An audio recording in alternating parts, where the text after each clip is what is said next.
Continuamos en esta transmisión especial de la familia Terrero. No, mentira. Porque realmente, señores Jacín, tengamos cuidado porque nos están serruchando el piso. Sí, ¡Qué barbaridad! Fuera de broma. Ahora recibimos a Tobías Terrero. Le damos la bienvenida a Daris, Daris Terrero. ¿Cómo está? Buenos días. Que nos haga la historia de cómo, desde cuándo estamos nosotros por aquí. Acuérdate, de los terreros. Claro. Acuérdate que yo era el taxista oficial de Revista 110 en el año 1994. 94. El taxista oficial. Cuando estábamos allá abajo, estábamos en Ricardo. Sí. A mí no me gusta. Oíste, el taxista oficial. El taxista oficial. Oiga, a mí por no dónde me viene gusta la cosa. hablar de años, pero quizás me has llevado. Oye, ¿por dónde vamos? 1994. Bueno, lo que pasa es que yo en esa época era muy Sí. chiquita. ¿Cuántos años de eso? Todos los años. 22 años. Yo era muy chiquita en esa época. ¿Cuál se llamaba Dari Tassi? Dari Tassi. Sí. Sí, realmente. Cuando terminaba la revista 110 a las 11 de la noche y había que ir a llevar a todo el mundo. Y Dari era lo que llevaba. Sí. Era empresario del taxi. Sí. No es fácil. Por ahí venimos. Pero junto a los terreros le vamos a dar la bienvenida a nuestro invitado, que ya no es invitado, que es amigo de Síntesis también, al diputado y ingeniero Tobías Crespo Terrero. También. Casi. Estamos cambiando el nombre. No, Bien. mentira. Diputado de la circunscripción número 2 del Distrito Nacional y miembro de la Comisión Permanente de Obras Públicas y Comunicación Vial. Y también tiene que ver algo con las TICs, ¿verdad? Sí, de las TI, de energía y minas también. Bueno, Muy usted bien, está muy bien. muy ocupado, ¿eh? Mucho Por algo que lo religen a usted, ¿eh? Por algo que lo religen. Tobías, buenos días. Buenos días, Andrés. Buenos días, Marcela. Buenos días, Dari. Saludando también los televidentes de este espacio de Síntesis y presto también a responder las preguntas, las inquietudes. Como no, tenemos un tema bastante importante con el área suya, además de que usted es el impulsor del proyecto de ley que va a transformar el transporte en la República Dominicana, que tiene muchos años, varios años en las cámaras y que todavía no sale. Quiero ligarle esto con la exposición del presidente de la República en la pasada Asamblea Nacional, donde se refirió a que va a buscar una solución salomónica temporal. Eso es lo que yo interpreto. Cuando él habla de que va a hacer un decreto, va a hacer un decreto puente para crear una autoridad única de transporte.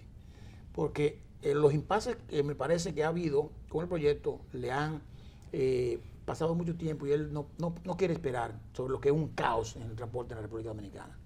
¿Cómo usted valora la intervención del presidente y en qué punto está el proyecto? Bien, nosotros valoramos como muy positiva que el presidente de la República, la primera voz de la nación desde el punto de vista como mandatario, se refiriera por vez primera al tema de transporte terrestre, al tema de la seguridad vial también y al tránsito. Nunca había hablado el presidente de la República en los 4 años de su rendición de cuentas, tampoco en su juramentación en el año 2012, sobre este tema, lo que implica que puesto el tema en la voz del presidente de la República, ya todos los ministros, directores generales, todos los incumbentes de las instituciones entienden y deben entender que es un tema país, que es un tema para la cual la República Dominicana, el Ejecutivo, el Poder Judicial y nosotros como Poder Legislativo debemos hacerle frente. Y en ese sentido quiero indicar que las medidas que el presidente anunció en el tema de transporte están especificadas primero en su discurso de lanzamiento de campaña, luego en varios encuentros con los medios de comunicación, con la Cámara Americana de Comercio, que hubo un almuerzo, y reiterado en el discurso de toma de posesión, aparte del programa de gobierno, donde el primer lineamiento dentro de las políticas generales de estos 4 años es la aprobación del proyecto de ley de movilidad, transporte terrestre, tránsito y seguridad vial de la República Dominicana, que precisamente el primer mandatario de la nación priorizó en febrero pasado a través de sendas comunicaciones que envió a la presidenta del Senado de ese entonces, la profesora Cristina Lizardo, y el presidente de ese entonces, Abel Martínez Durán. La Cámara de Diputados lo declaró de alto interés nacional, el proyecto nuestro, y en diciembre pasado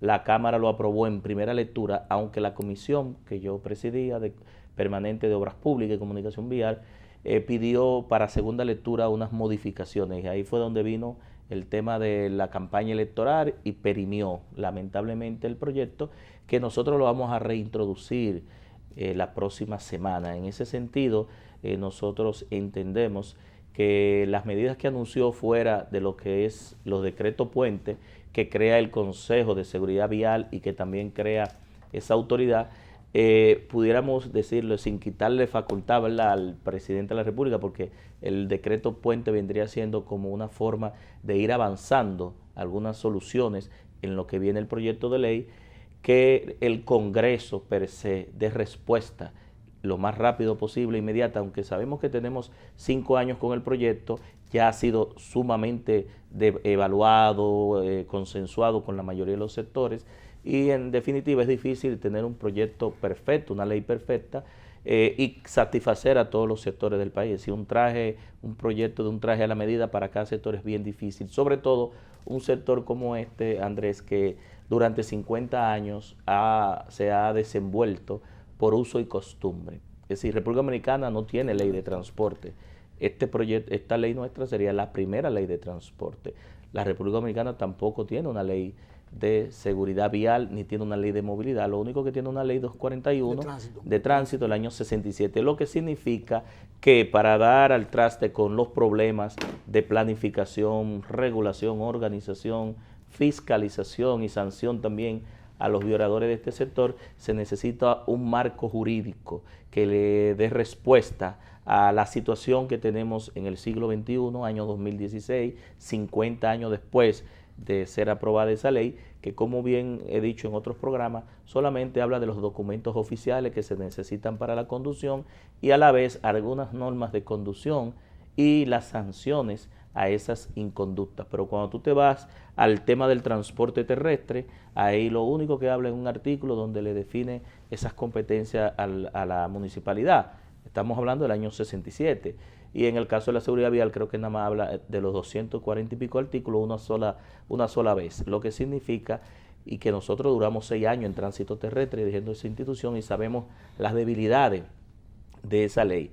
Aquí hay unas discusiones importantes, sobre todo con los intereses que se han creado en el sector, de que no es necesario una nueva ley y de querer quitarle la posibilidad de que la República Dominicana tenga una seguridad jurídica, un marco que permita desarrollar el sector, sobre la base de que la actual ley 241, si la autoridad, en el caso de la ME, los tribunales especiales de tránsito, donde en definitiva a nivel de responsabilidad civil y también penal se juzgan las sanciones a nivel de la ley de tránsito, y el Ministerio Público, que también lo tiene como una herramienta desde el punto de vista acusatorio a los violadores de la ley, que con eso se puede hacer, lo que significa que el tema de la discusión de si es necesario o no una ley, en el caso nuestro, conociendo el tema, yo creo que con la aplicación de la ley actual se pudieran enfrentar algunos de un 40 a un 50% de los problemas actuales, pero si nos vamos al transporte terrestre, a la seguridad vial y a la movilidad, no tenemos ningún marco, es decir, que estamos, como diríamos, flojos desde el punto de vista jurídico. Pero hay una cosa, perdón, Darío, que nos preocupa. Sabemos que usted es conocedor del tema y, como dijo, tuvo 5 años en la Dirección de Tránsito Terrestre en Obras Públicas. Con 5 años el proyecto dando vueltas de una cámara a otra, y ahora mismo no está el proyecto, sino que quiere introducirlo, nos dice que realmente hay voces, quizás autorizadas, que no están de acuerdo y que ponen como temas fundamentales algunos tópicos que no son, o que son una piedra en el camino para el proyecto. Por ejemplo, yo he escuchado a Mario Holguín, que fue viceministro de Obras Públicas en varios periodos. Fue jefe nuestro 2 años. Exacto. Y conoce el tema, inclusive ha tratado mucho sobre estos temas de tránsito y de accidentes y todas estas estadísticas, y está muy contrario al proyecto. ¿Cuál es el punto nodal? Mire, en el caso, como Mario Holguín fue jefe nuestro, ¿verdad? Yo soy una persona que respeto mucho y así mismo exijo respeto. No, pero desde el punto de vista profesional... Pero realmente yo creo que el planteamiento de él es que él entiende que debe haber una autoridad aparte, independiente, con recursos, para manejar la seguridad vial, que hay que desligar la seguridad vial, del tema de transporte, Sí. de tránsito. Vi que él- Ese es la única queja que él Correcto. tiene, pero estamos hablando que un proyecto de casi un código, donde nosotros tenemos 12 años de manera muy profesional, descalificarlo, no creo que sea lo correcto, y más él entendiendo la situación de que desde el punto de vista de la realidad, de la necesidad de ese proyecto de ley. Entonces, yo creo que buscar espacios en la prensa sobre un tema que yo entiendo que pudiera él tener razón, le respeto sus razones, pero también entiendo que no tenemos nada. Vamos a arrancar con algo. Sí, sí. Entonces, después que arranquemos,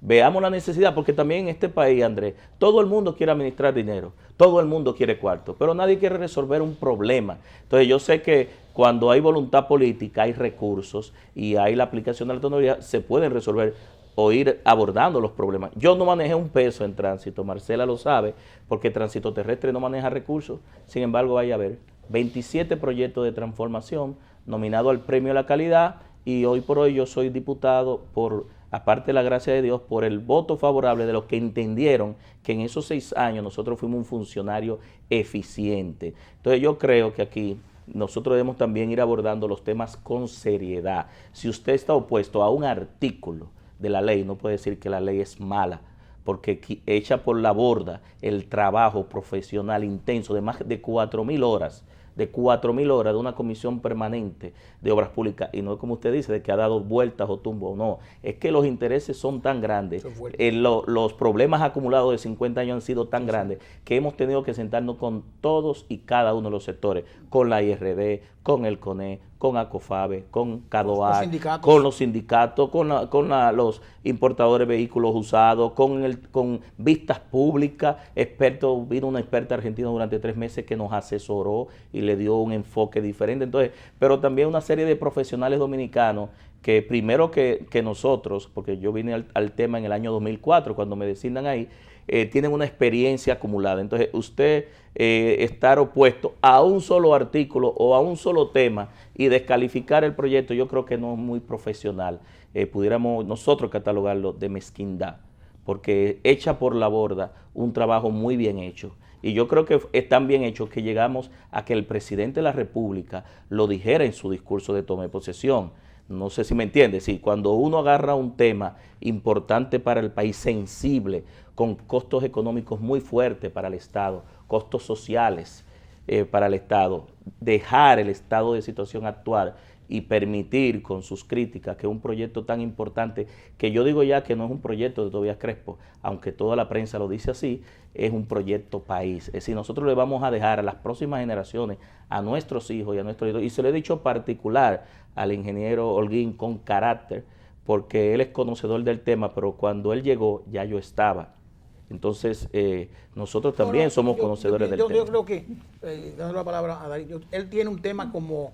él tiene una fundación que administra el tema y imprime cosas. Yo no tengo ninguna, no tengo ningún interés particular en el tema. Él tenía un tema de conflicto de intereses, era lo que estaba determinando. Sí, por eso yo le respeto sus conflictos de intereses, que tenga su fundación, que genere recursos, que maneje el tema. Yo no la tengo. Yo mi único objetivo como legislador es entregarle esta pieza al país. Y una vez entregada esta pieza, me dedico a otros temas como legislador. Lo que me refiero es que cuando esa diferencia que decía usted, cuando que él entiende que debe haber otra autoridad, no una dependencia diferente. Yo estoy de acuerdo, pero en el tiempo, sí, mira, Andrés, nosotros como legislador tenemos un problema, que tenemos la Constitución de la República, tenemos la organización del Estado, tenemos una serie, un reglamento, pero también tenemos una serie de normativas internacionales y otras leyes que existen que hay que comparar. Entonces, cuando tú presentas un proyecto de ley, el proyecto que tenemos hoy es totalmente diferente al que yo presenté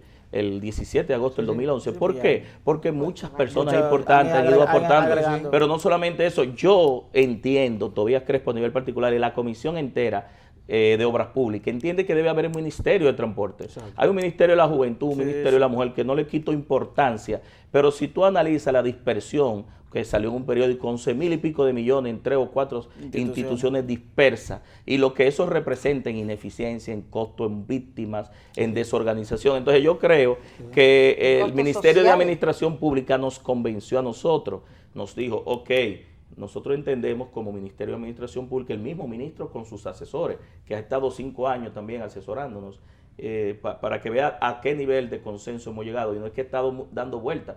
La comisión cumplió, lo presentamos en el hemiciclo y lamentablemente por los trámites legislativos perimos. Entonces nos convencieron de que primero debemos ir a un instituto donde organicemos toda esta sopa de letras, que la OTTT, que la DGTT, que el CAR, que el FONDE, que el OPRE, que la ONSA, que la AME, que turismo que da permiso, que el departamento de vehículos y motor, que los ayuntamientos, sí.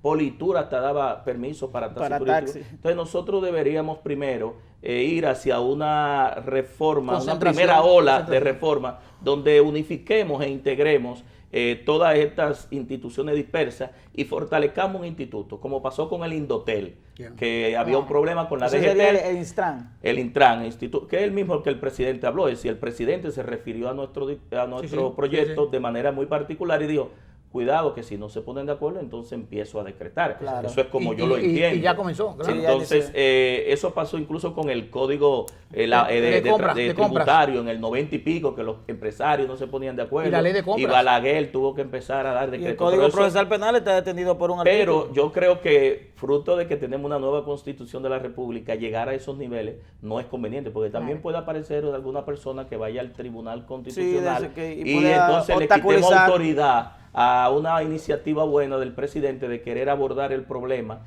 y querer resolverlo. Entonces yo creo que es mejor que esperemos, no porque el proyecto sea nuestro, a que nosotros lo sometamos, como ya está el consenso, lo mandemos al Senado, el Senado también entiende la necesidad, porque también ha entendido el mensaje del presidente, y entonces los sectores que están con problemas y con intereses, que no se van a poner de acuerdo nunca. Cuando yo te digo nunca, es porque el enfrentamiento que tiene el transporte de carga ARD con Fenatrado, eso es difícil que tú pongas. Incluso fueron a niveles, a la Cámara de Diputados, la IRD diciendo, no queremos, contarle que no sentarnos con esas personas, preferimos no tener que estar nosotros. Oye, y están en todos los consejos directivos. Así nosotros no podemos administrar un país, dándole todo a un sector de un lado y quitándole posiblemente, mal que bien o bien que mal, a un grupo de transportistas y operadores que creo que han manejado el transporte de manera ineficiente y además que no ha sido problema de ellos, es el Estado que ha permitido este sistema de cosas. Entonces, le digo esto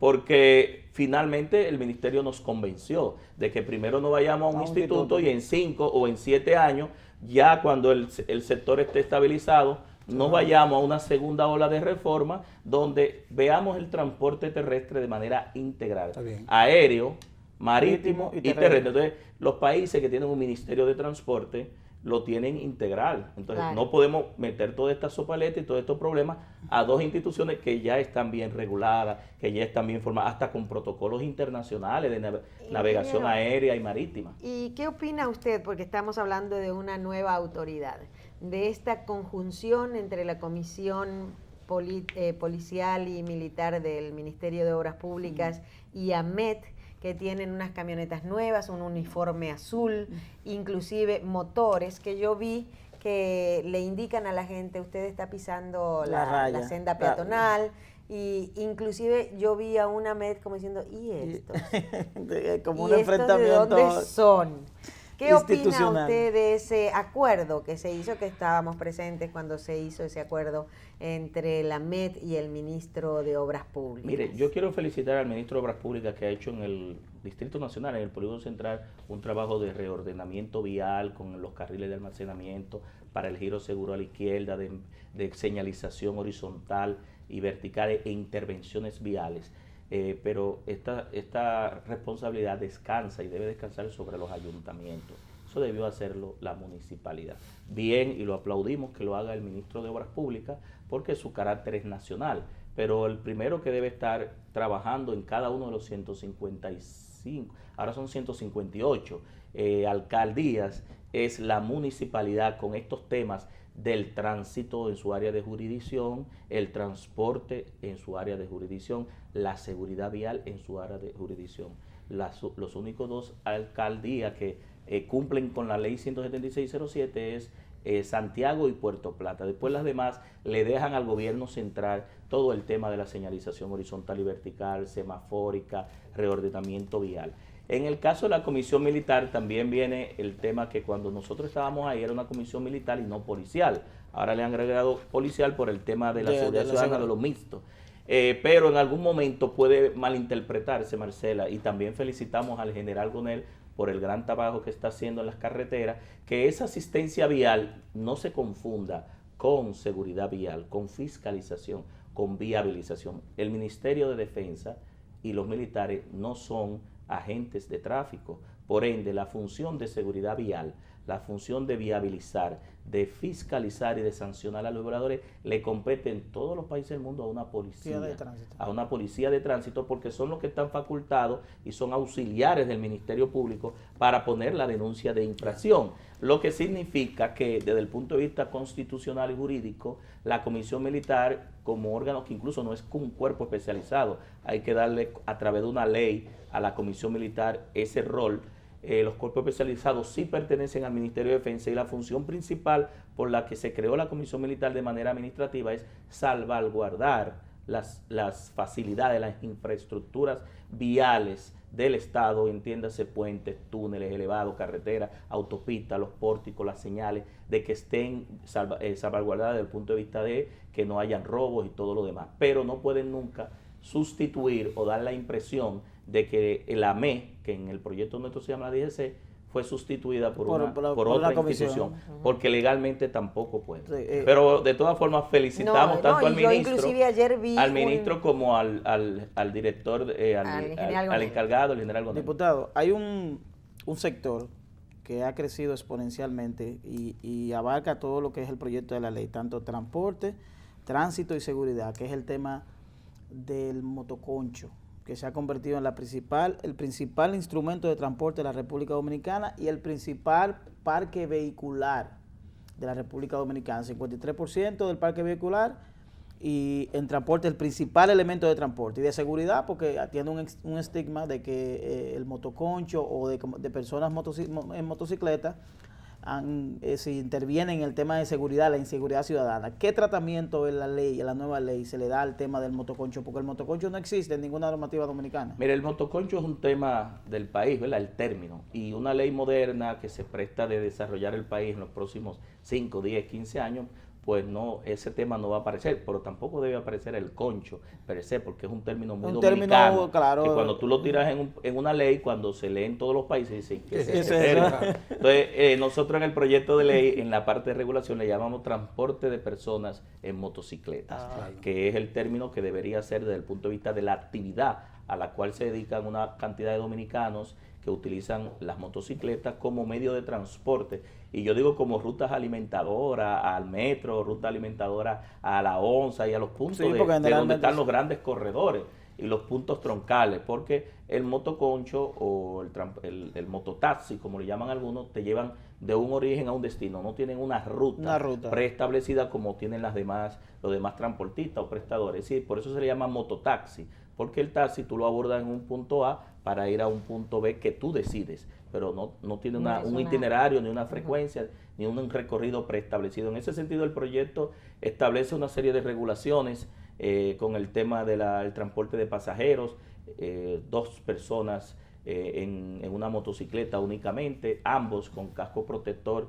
y chaleco retroreflectivo en el caso nocturno, porque el chaleco se está usando más como publicidad que la función real de seguridad vial que debe tener, que es la retroreflectividad de noche cuando le dé la luz, que se sepa que en la parte trasera va una persona.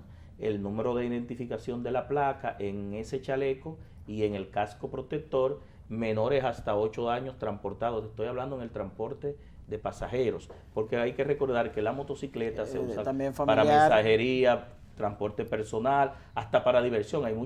Aquí hay muchas provincias que en la tarde, muchas jóvenes, sobre todo femeninas, salen en el interior del país en la tarde a pasear y a divertirse en pasolas. Por eso debe haber una clasificación también de la motocicleta y del cilindraje para el tipo de actividad. Y de pasola, porque también hay diferentes para el tipo de actividad que se dedique, porque un vehículo de alto cilindraje no puede ser utilizado para el motoconcho. No. Sí, ya eso debe ser para los organismos del Estado que tienen que combatir el crimen y demás. Lo importante entender, Dari, Andrés y Marcela, es que la República Dominicana no ha tenido nunca una ley de transporte. Al no tener una ley de transporte, tenemos acumulado todos estos problemas. Por ejemplo, los motoconchistas fueron en contra del casco protector y el chaleco para el pasajero. Sí. Dice que hay que si la joven sale del salón, ponerle el casco, o alegando, entonces yo digo, ¿qué es más importante? Que se muera, ¿Perder que la se vida muera la o persona perder o que el llegue peinado? bonita. Entonces la pregunta, que ellos pueden usar el casco y el pasajero no. Entonces cuando le impactan, ¿qué va a pasar con ese Se va a pasajero despeinar peor. que va a volar por los aires igual que el Pero que ellos se están conductor? abrogando también un derecho Un que de- es de la que debe ciudadanía. ser Es decir, del la ciudadanía, ciudadano. el ciudadano es que debe decir qué quiere y qué no quiere. Por eso te digo que este tema hay que saber abordarlo y entenderlo desde el punto de vista no solamente jurídico, sino hasta de la sociología, Sí. de la cultura del dominicano. De la idiosincrasia. Porque esa realidad del motoconcho no le da igual a todos los países. Nosotros hemos permitido desarrollar, lamentablemente o favorablemente, un sector informal que se dedica a eso, tal vez porque no tenga otras oportunidades de empleo, y entonces el Estado No tiene... solo aquí en la capital, llegue a San Cristóbal. Sí, No, el ese Estado- es el país. Pero el Estado, Llega a creo los que pueblos. aún esa realidad, no podemos caer en el populismo ni el clientelismo de que no se pueden regular porque sean votos, porque el costo económico, oigan. Yo estaba analizando ayer con unas personas que vinieron a la MEPI, a un curso de seguridad vial. Cada español le cuesta no sé cuánto dominicano, ellos han determinado con unas métricas 1.5 millones de euros cada vez que muere en España. Tenían 10.000 y pico de víctimas, hoy tienen 1.500.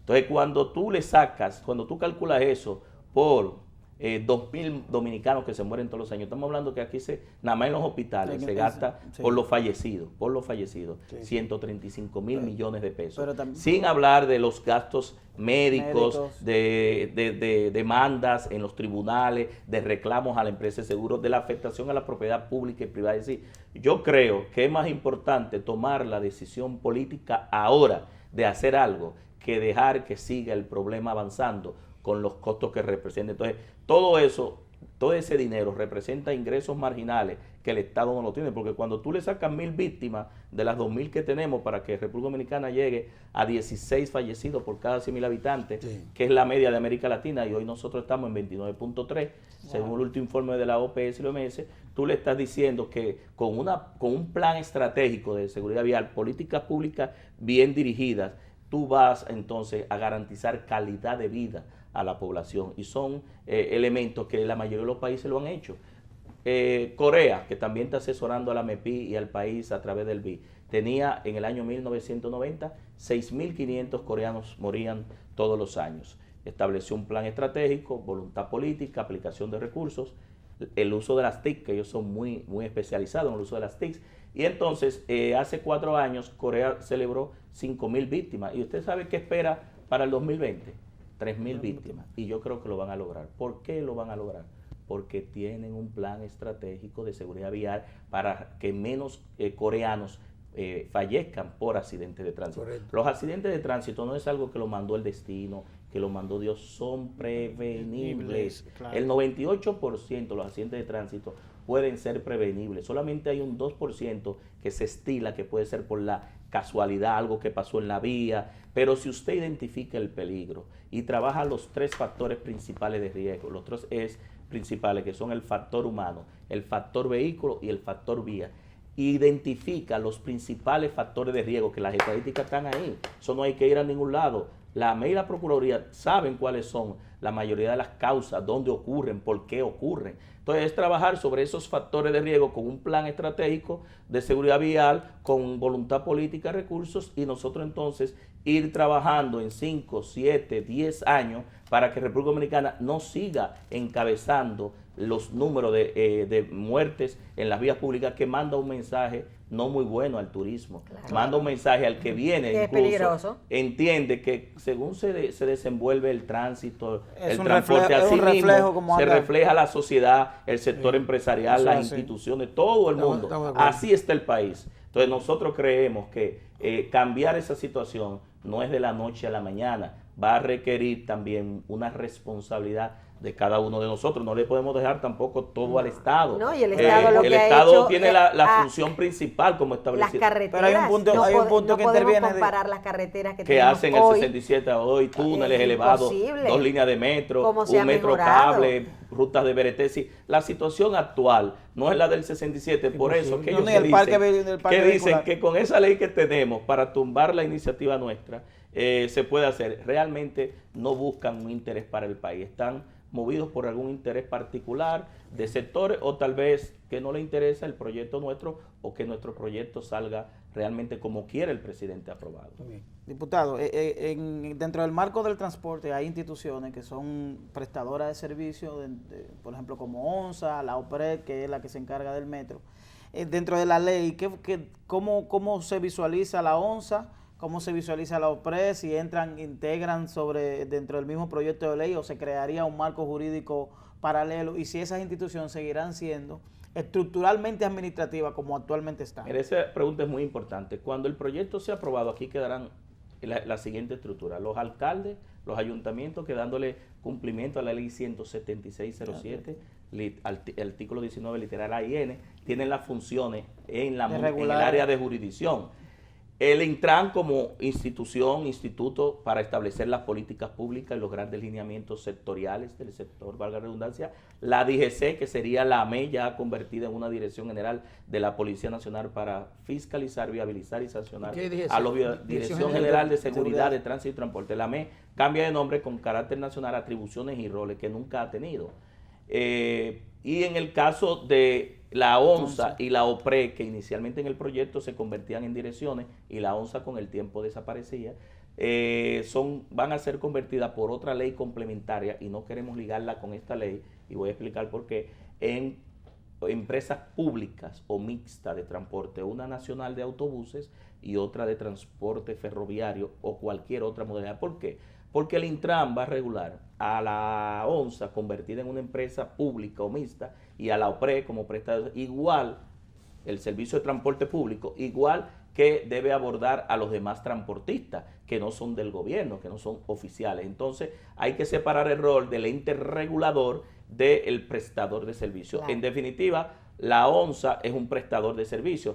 En el caso de la OPRE ya hay 3 funciones que hacen, que con el tiempo deberían convertirse en una, que es la de construcción, la de regulación y la de operación. Es decir, la OPRE tiene operado a una empresa extranjera el servicio, pero es un operador igual que los demás y compite por los pasajeros igual que los demás. Entonces, pero también construye. Pero construye. Entonces ahí está y debería construir obras públicas. Claro. Entonces, miren cómo todas estas distorsiones han permitido que el sector tenga un gasto enorme de recursos, yo no digo una dualidad, yo a veces digo una triplicidad, cuatruplicidad y quintuplicidad. Por ejemplo, educación vial. Aquí todo el mundo está educando y la pregunta mía, ¿qué estamos educando? ¿Qué está educando la OTTT? ¿Qué está educando la DGTT? ¿Qué está educando la MEC hasta con multas educativas y una charla? ¿Qué está educando? Sí, es mi pregunta.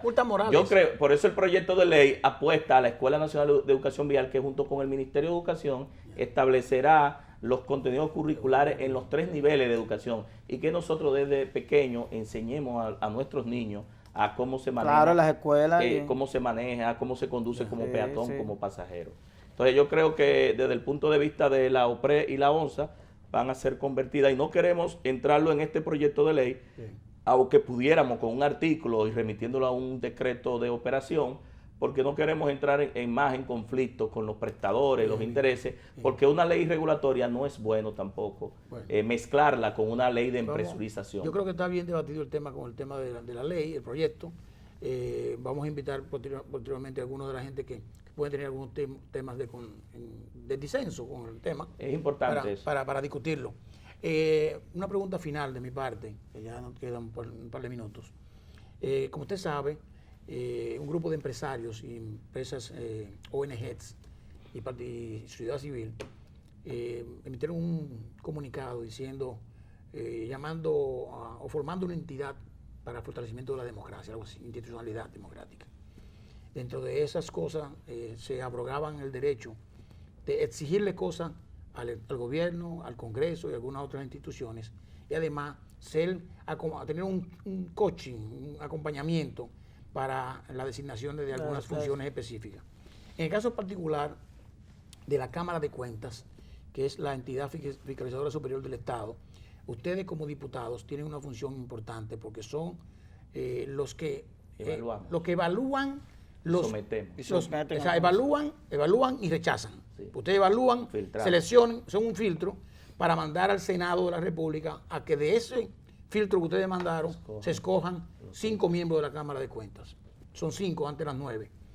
Ellos dicen que sino que van a estar ahí acompañándolo a ustedes. Eso es lo que yo interpreté, para escoger eso. ¿Cómo ustedes evalúan eso? ¿O una intromisión, una violación constitucional, o una intención, un exceso de sinceridad o qué?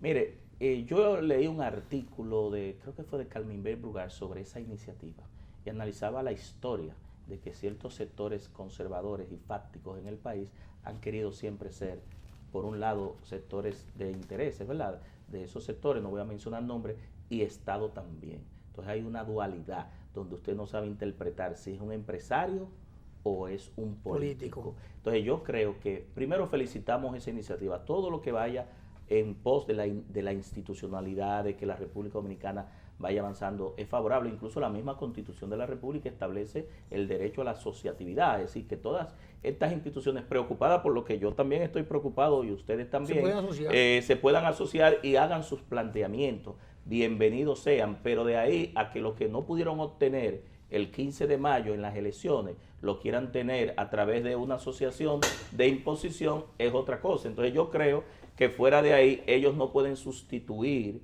el poder que tiene el Congreso, pues entonces que dejen eso, hagan un partido político y se fajen a hacer lo que nosotros hacemos todos los días. Hay que diferenciar bien, pero valoramos esa iniciativa entendiendo que ya ellos tienen 2 representantes ahí. Con esos 2 representantes creo que pueden proponer dentro de ese listado. Ahora, imponer y poner contra la pared a un poder del Estado. Entonces, que dejen lo que estén haciendo y se vayan. ¿Y cuáles son esos representantes que tienen?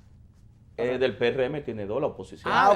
Bueno, porque lo estamos encasillando como PRM. No, yo digo porque hay 2. Es decir, en la política es un peso y un contrapeso. Es decir, todo poder debe tener un contrapeso. Sí. La oposición hace el rol de contrapeso. Bueno, entonces yo creo que el PLD obtuvo una mayoría. Sí. Sí, tal vez si el PRM hubiese tenido la mayoría, tal vez esa iniciativa no se da. Pero la valoramos, pero sin que nos quiten la facultad que el pueblo nos dio. Está bien, está bien.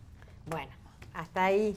Y vamos a pedir, por favor, ¿cómo se puede hacer para que los camiones y todas las cosas de carga utilicen las circunvalaciones, que además de estar muy bonitas? El problema es que no se ha terminado, por lo menos en Santo Domingo. Cuando se termine, incluso Marcela, nuestra propuesta, y la han hecho otros sectores, es que se hagan 4 grandes terminales para descongestionar, porque para eso es una circunvalación, es decir, todo el tráfico del este que termine en una gran terminal de carga y pasajeros en Boca Chica. Los que vienen del noreste en Monteplata, los que vienen del norte por la autopista Duarte en Pedro Brán, y los que vienen del sur que bajan allá hacia el peaje allá abajo y Jaina, otra gran terminal, para evitar que los vehículos, no solamente de carga, Marcela, sino todo vehículo que venga a una actividad de un punto a otro no tenga que pasar por el Gran Santo Domingo. Y además, ya solamente como al margen, que como no lo puedo usar todavía, que comiencen a ahorrar para el peaje.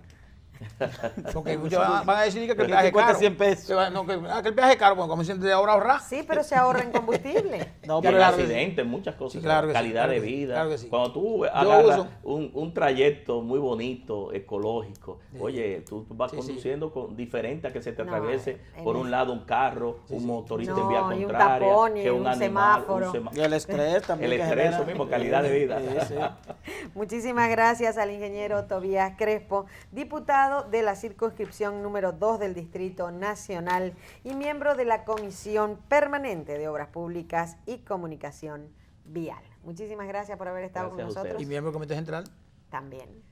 Y amigo de ustedes. Exactamente. Así es. Gracias.